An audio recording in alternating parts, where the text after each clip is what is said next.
I did it! Woo! We're matching you. Yeah. Oh, you did it. That is amazing.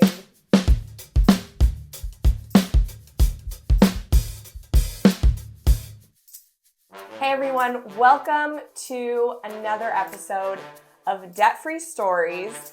I'm Jen. I'm Jill. And we are so excited to bring you the stories of our listeners who have paid off debt in unique ways, of a variety of people, places, incomes, share their stories with you, have them share their stories with you, and celebrate them, all in the hopes of celebration and inspiration. And we have a very special guest today, a listener of Frugal Friends, just like you all watching. Catherine is here to share her story. Welcome, Catherine. We're so glad to have you. Yes, welcome, Catherine. Thank you so much for joining us. Yeah, thank you so much for having me. I'm so excited to be in a position to talk about being debt-free. So, Catherine, tell us a little bit more about yourself. Do you have children? Where do you live? Give us a little bit of a background on who you are and little sneak peeks into this debt-free story. Yeah, so I am 22, so I still live at home with my family, which will be a big part of the story that I'm talking about. But I graduated college this past May, and am now working full-time in HR. It sounds boring, but I really love it. And then I also have my part-time job that I kept from college where I work as a bridal sales consultant, and that's purely because I think it's such a fun job. But yeah, so I live at home. I have my dog, Misty, and my fish, Henry. So they're always kind of local, but I'm right outside of Boston and I've lived here my whole life. Nice. And so where did you go to school? Yeah, so I went to Bryant University. It's in Rhode Island. So it's about an hour away from where I live now. I was on campus until COVID hit, kind of flipped everything upside down. So my junior year, I was virtual. And then my senior year, I chose to commute to campus. Nice, Catherine. I'm feeling the build up to this debt payoff story. Can you tell us how much was it? How long did it take you? Give us all the deets. Yeah, so all of the debt I had was from student loans. And to be honest, COVID was the first time I really started to take a look at money because I think, like many of my friends, I was in the mindset of, oh, you go to college, you get debt, and that's just what happens. It racks up, but it's for the experience. And when I was sent home and I was virtual, it really made me pause and look at what I was spending on room and board and just how much money it was. And when I did out the math and realized if I didn't make some changes, I was going to graduate with over $120,000 in debt. And I was like, that is not feasible. I don't want to have that. So that's when I made some of the changes to decide to commute my senior year. So that cut out a lot of room and board costs, but would still leave me at a point where I would graduate with about $27,000 in student loans. So I'd say fall semester of my senior year, around the time I found your podcast, I decided that I wanted to be able to pay off my debt as fast as I could. I was really lucky in that the two jobs that I have right now, my full-time job and my part-time job, are local to where I live. So I was fortunate that I could stay at home. So as I graduated in May, I started to look at what my monthly income would be, knowing that my expenses were very limited, right? I don't have to pay rent, which I'm very grateful for. Um, and then I wanted to see how I could best set myself up. So I looked at my retirement options, so my 401k and my Roth IRA, and then set aside any expenses that I did have, see what was left over. And I thought that I would just start putting as much of that toward my student loans. I had a pretty high interest on one of them. It was about like 8 or 9%. So I really wanted to get that one down. And as I made it to about August, I realized as I was paying off my debt, I wasn't contributing anything to my short-term savings that I built up through college. And I was like, I weighed the options of dipping into my savings a little bit to kind of help expedite this, knowing that it wouldn't grow in my mind until I paid off debt, again, being the lucky position I was to live at home. So I did choose to dip into debt a little bit to help pay off the $27,000. And then this past October, so it was just a few weeks ago, I was able to make my final student loan payment, which just felt so good. It was such a weight lifted off my shoulders, where now I feel like as I'm still living at home, I can now more focus on the savings I need to be able to move out and be comfortable knowing that I won't have to worry about my student loans anymore. That's amazing, Catherine, to prioritize that so quickly after graduating. Like, I waited years to pay off my debt after graduating because I was just so worried about it. And to do it in 5 months. So I wonder, were there any times over that 5 months that you hit any roadblocks or hardships that made you second guess or question like what you were doing? Yeah, I would say I had a constant battle with myself of like, all right, am I being too crazy here wanting to pay it off? Am I missing out on opportunities? And that's when I really, honestly, I listened to the values-based budgeting episode so many times over the summer because I really started to think about what I valued and what I would be spending my money on anyway. So there were a couple of times where, my friends would go out to dinner, things would be expensive, and I would really be like, oh, if I wasn't paying off debt, I would go. But then at the same time, I don't like spending a ton of money going out, so it wasn't worth it. So I think all those hiccups was a lot of really good self-reflection to debate if something was worth it. And each month was a little bit inconsistent, but I think I really tried to focus on spending money on what I valued and not necessarily sacrificing that to pay off debt, but be as intentional as possible.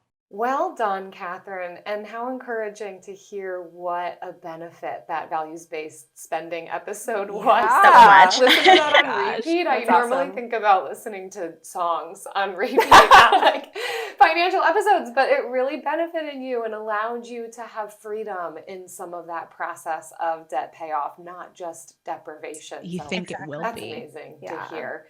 But we're also curious about income for you. Can you tell us a bit about what your income was during the debt payoff, if it increased at all? What did that look like? Yeah, so when I started paying off debt, I was at my full-time job, and that salary hasn't changed, so that's remained the same. And I would say about a month into that is when I continued with my second job. I wanted to give myself a month to make sure I could, get acclimated. Mhm. So I work my 40 hours a week of my salary job, and then I should have done this math sooner, 14 hours a week of my um, other job. So combined, because other job is commissions, it averages a little bit. It brings me up to somewhere between 75 and 80, which I'm really grateful for. To be able to have allowed me to pay off the debt and then focus on retirement income, but it's been about the same since I started paying off debt. Okay, cool. And so you did focus on some retirement while you paid off the debt.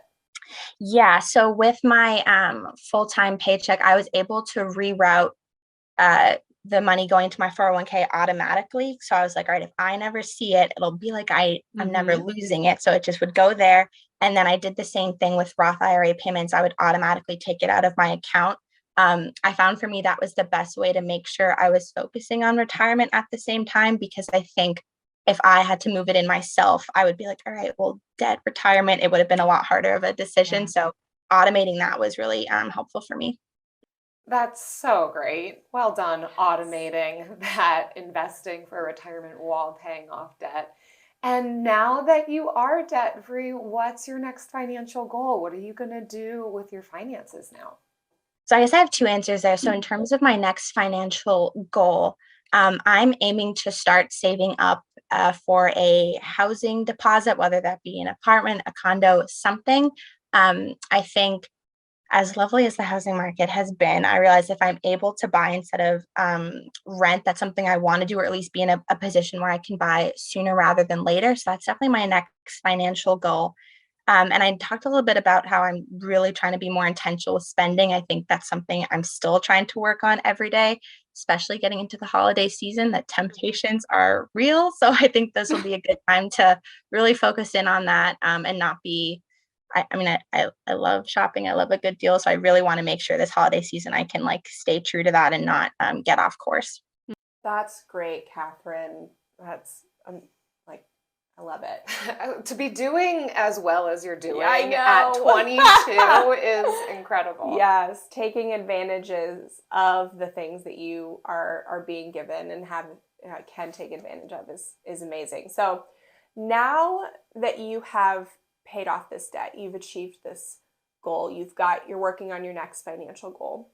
What words of wisdom, what would you say to someone who is where you were when you started, when you had this epiphany of how much student loan debt you had, and should I take out more? What should I dip into savings? Like, what would you say to you at the beginning of this? Yeah, so I guess I have kind of points. So first, when I think back to freshman year and I knew what I was getting into with loans, I really just didn't think about what the cost was because I knew everyone had student loans and that's just what you did. And I was like, I'll take it, whatever, I'll pay them off for as long as I need to. And I wasn't as involved as I should have been in that process. So I would say to anyone in that position, whether it's for your undergrad or grad school, really think about the loan value, what it covers, if living on campus is really important to you, if there are ways you can save money that way. And then when it comes to the actual process of paying it off, that the number really is the scariest part. Like if you had asked me 2 years ago if I would have paid off all my debt in like 5 months, I would have said you were absolutely crazy. Because I think once you really sit down and make a plan, of course, depending on your circumstances, that'll kind of dictate how long it takes and what you're comfortable with. But having that plan made this so much easier when I could really break down and see, all right, what was my disposable income? What am I comfortable putting away? Am I in a position to use some of my savings? And that really made it so much simpler because the number was just the most daunting part at first. Such great advice, Catherine, for anyone considering taking out student loan debts. Yeah. When you think back to that time, were there any things that you were not excited to give up or thought that you'd have to give up and it was just really going to suck? Or what did that look like? Was there deprivation involved? Yeah, I think the biggest thing was, I would say prior to really focusing on debt, eating out and food were, of course, always one of the biggest expenses, especially throughout college. So I knew that that would be something I would have to really rein in and cut down. But I think on the flip side, I found other ways to have fun with that. So instead of going out as often as I did with some of my friends, like they would come over and we would cook together. And it didn't always come out as good as when you go out to eat, but it was something that was really fun. So I think, and that's something I'm continuing now is really trying to find ways of, all right, so I like hanging out with friends. I don't want to spend money out, but if we cook together, we're achieving kind of the same outcome. So that worked out really well. That's great. Yeah. I think it is like seeing the number on the screen and thinking about the things that you'll have to give up to get rid of it is a big barrier for a lot of people to paying off debt. Like that was my story. That was the big thing that kept me from paying off debt for so long. But I think it kind of forces you into this creativity mode where you're trying to meet the same values, the things that you value most in a more creative way. And so instead of depriving yourself, you're just trying to get creative. And I did bring some of that stuff with me, like past debt payoff. Some of it I left behind, but some of it, yeah, I did carry with me. Yeah, exactly. Because even another example there is my boyfriend and I love to travel, and I had never really been camping. He had introduced that to me. And that's been such a fun way for us to be able to like frugally travel. We love spending time in New Hampshire. And for us, it's not really realistic to spend a lot of money on hotels or motels, so especially in the summer. Like camping is great because we get to be there and it's like $20 a night to stay, which is awesome. Oh, good for you, Catherine. I'm a little bit more of an RV camper myself. I'm more of a hotel camper. However, summers in the north, tent camping, like I get it. that's the best of what you're gonna get there. So you found a great way to travel and do fun things on a budget, which is amazing. But what's even more amazing is this accomplishment of paying off $27,000 of student loan debt in just 5 months as a 22-year-old. This is unbelievable. And how would you we just want to give you opportunity to celebrate however you want to celebrate. What do you want to do, Catherine, to celebrate this debt payoff? I did it! Woo! We're matching you. Yeah, you did it. That is amazing. Like it's crazy. I just saying it out loud that I paid it off. Yeah. Congrats, Catherine. Thank you so much for sharing your story with us. I hope that it inspires other listeners, other people in their 20s and beyond to pay off their student loans sooner, no matter what situation they are, but especially if they're younger, if you're younger and have a lot of resources available to you that you may not have when you're older and you've got kids and responsibilities. Because I feel inspired. I mean, goodness, she's done more with her debt payoff than we did at 22. Still collecting Catherine, debt. Yeah. But Thank even just the way that you have chosen to make such good decisions with your finances, how that's now going to carry out throughout the rest of life, you've really set yourself up so well. And we're so glad to have you here sharing your debt payoff story, but also as a fellow Frugal Friends listener, to be a small part of this journey, finding your values and just crushing debt so quickly. Well done. We're celebrating you today, Catherine. Yes. Yeah, thank you so much for having me to let me kind of talk about this journey. And thank you for everything that you do. Honestly, your podcast was a huge reason that I was able to do this. I found you guys my junior year in college, and this really helped set me up for success. So really, thank you so much for everything that you do. Yeah. Again, just like honored to play a small part in your story, that our little podcast can provide inspiration to you. So well done. You did it. You put in the hard work, and that's on you, Catherine. Well done. Sounds good. Thank you so much. Thank you guys for watching this debt-free story. If you liked it, then please subscribe to the Frugal Friends podcast YouTube channel, subscribe to the podcast, and hit notifications on YouTube to be notified when the next debt-free story goes live. We've got all kinds, all walks of life, and so we hope to share stories with you that inspire you. There's more coming at ya, so you don't have to click away. See you next time. And if you want to share your debt-free story with us, there is a link in the description for you to fill out a pre-screen. We would love to share your story and celebrate you, just like our other listeners. Do it. Bye.